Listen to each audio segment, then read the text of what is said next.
Berdasarkan unggahan video salah satu akun Instagram, terlihat dua remaja laki-laki sedang memukuli korban, Rehan Maulana, 14 tahun yang berada di sudut kamar.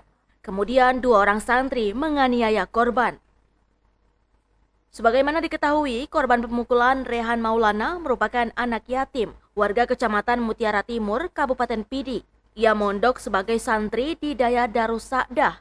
Sedangkan pelaku pemukulan adalah NV, 14 tahun. Warga Tangse dan ZK 14 tahun, warga Pekanbaru, Kabupaten Pidi.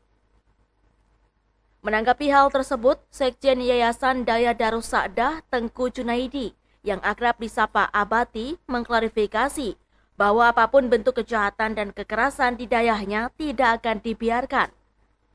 Terkait sanksi kepada kedua pelaku akan dimediasi terlebih dahulu bersama P2TP2A Kabupaten Pidi. Mengingat korban dan kedua pelaku sama-sama anak di bawah umur. Sehubungan dengan viralnya video kekerasan yang terjadi di daerah kami, maka dengan ini saya selaku Sekjen Yayasan Pendidikan Islam Darus Sa'dah Aceh Pusat ingin mengklarifikasikan kepada seluruh masyarakat tentang sikap dari pihak yayasan. Pertama, yayasan tidak akan mentolerir setiap kekerasan yang terjadi di daerah.